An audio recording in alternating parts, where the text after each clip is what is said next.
변호사님, 상속세는 그 사망 당시의 재산을 기준으로 부과되는 세금이지요. 맞습니까? 네, 맞습니다. 예, 사망 당시의 재산으로 부과되는 세금입니다. 근데 흔히들 사망 당시의 재산으로 부과된다고 생각하다 보니까 부모님이 건강이 악화가 되어서 병원에 입원하게 되면은 사망이 임박했다고 보고 사망 당시의 재산을 기준으로 상속세를 부과하니까 병원에 있는 동안 재산을 인출하거나 또는 부모님 앞으로 그에게 부채를 만들어서 상속세를 줄이려는 시도를 많이 하게 됩니다.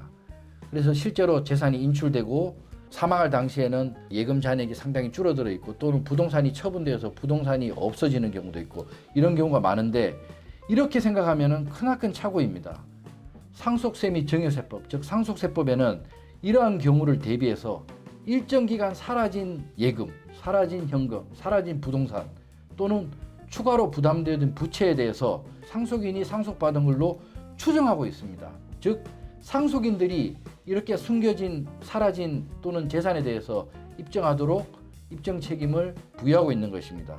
구체적으로 상속세법에서는 사망하기 1년 전에 2억 원, 또 2년 이내 5억 원, 이거는 이제 예금이나 이런 금융자산 따로 계산하고 부채도 따로 계산하는 기준입니다.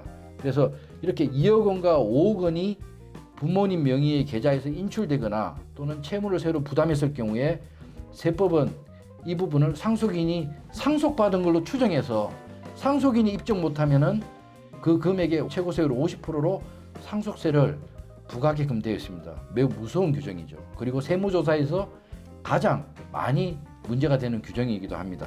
이렇게 사망에 임박해서 예금이 인출되거나 또는 채무를 부담하는 경우에는 상속인이나 또는 망인께서 이거를 철저하게 증빙을 갖추어 놓고 기록을 해둔다면은 추후에 여러 가지 분쟁에서 피할 수 있는 길이 될 것입니다.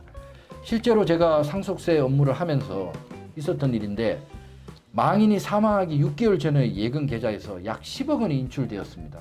근데 이 10억 원이 양도성 예금증서, 즉 CD로 인출되었는데 양도성 예금증서는 그야말로 수취인이 누군지 모르는 이렇게 자유롭게 유통될 수 있는 그런 특징을 갖고 있어서 누가 수령해 가는지를 알 수 없는 상황이었습니다. 그런데 망인이 이미 1년 이상 병원에 있었기 때문에 은행에 갈 수 없는 입장이었고 은행에 대신 간 사람이 있다는 것을 확인해서 그 위임장을 받아서 은행에 간 사람으로부터 이 예금 CD의 수령자를 누구인지를 확인했고 그 CD를 받아간 그 수령자에게 증여세를 부과하도록 함으로써 이 상속인들이 양도성 예금서 10억 원의 50%에다가 가산세까지 포함해서 약 6, 7억 원의 세금을 부과되는 것을 막을 수가 있었습니다. 이처럼 사망하기 전에 일정 기간 이내 예금을 인출하거나 하는 등의 행위를 할 때 주의를 하셔야 되겠습니다. 이상 배우자 공제 등 상속세와 관련된 유의할 점에 대해서 임용 변호사님과 함께 살펴보았습니다. 고맙습니다, 임용 변호사님. 네.